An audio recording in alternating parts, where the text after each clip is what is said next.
awesome course architects and party peeps. It's Dr. Sonia here with Jump First. I have been enjoying my birthday month. Okay, I'll be completely honest with you.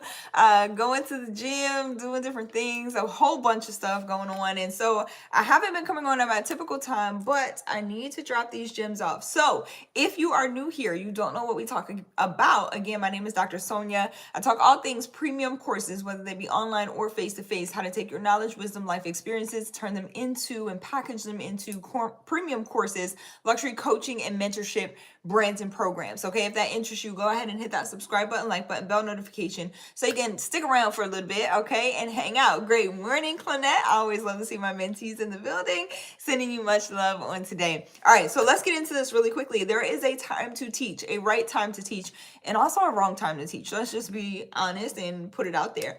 Have you ever been in a space where somebody tried to tell you something or impart their knowledge or wisdom onto you, but you weren't in the right space to receive it? Meaning maybe you had gone through something that was traumatic, or you've gone through an experience where you felt like you made the wrong decision or somebody wronged you, and again, you just weren't in the space to receive advice. You weren't in the space to receive, nor did you ask for it. Okay, a lot of times we have to cultivate the space for teaching.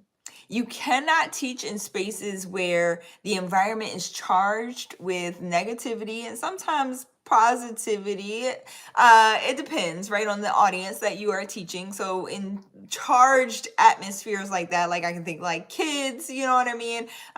College classroom, things like that. Like you kind of have to. Teaching is an art. It is literally not for the faint of heart. And it's also not something that should be placed in the same category as giving advice. It is something completely different. To teach, you do have to have concepts, okay? So you have to create the right atmosphere in order to teach. There is a right time to teach. If you are teaching at the wrong time, again, going back to the example of you being in a situation where maybe you made a mistake, you made a wrong turn, or something didn't turn out the way that you wanted it to turn out, teaching can come across in those instances as rejection and judgment.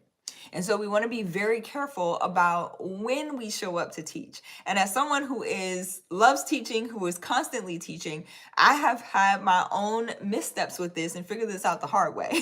Okay, so that's why I'm bringing this for you, so that you don't have to go through some of the mistakes that I made in trying to figure this out. You know the phrase, read the room, right? There's that. But even taking that a step further is just understanding your audience. And so when you have the right audiences, pro tip for your premium courses, when you have the right audience in the room, it's very easy for you then to start to teach. You got to be aware of whether or not someone is open to what it is that you want to say, or the advice that you want to give, or the concept that you want to teach. And not always. There are also some instances where, and I think we do a great job of this these days. Like we prepare our clients for their luxury mentoring sessions and things like that. But like we cultivate that atmosphere. We cultivate trust. We cultivate, in getting them ready to show up to those luxury mentoring sessions. That's important. So how you're preparing your clients and students ahead of your sessions is also very telling and very important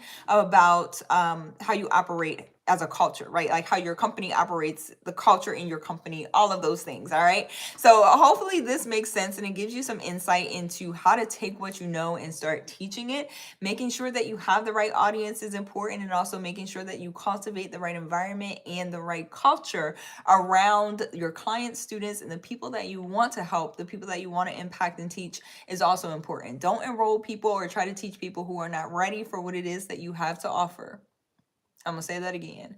Don't enroll people or try to ready for what you have to offer. Start qualifying the people that are coming into your programs, buying your products and services, and don't just try to reach everybody, okay? Qualify the right people. It'll turn out so much better for you and for them. I love y'all so much. If you're interested in learning more about how to package your knowledge, wisdom, life experiences into the format of courses and charge premium prices for them, go to jumpfirstacademy.org to learn more. We walk through my teach it method in less than 30 minutes, okay? There is no fluff. Plus, there are lots of examples and case studies to show you how you can apply this to to your business and your style of teaching. You don't have to sacrifice your authentic style or who you are in order to do this. Again, jumpfirstacademy.org. There are free resources and paid resources over there. You know, if you don't know and you're new here, paid helps you go faster. Always does. That's been my experience, as well as the experience of my clients and mentees, who I'm so grateful to work with. I love y'all so much, and I'll see y'all back here tomorrow. Have an amazing day. Bye, y'all.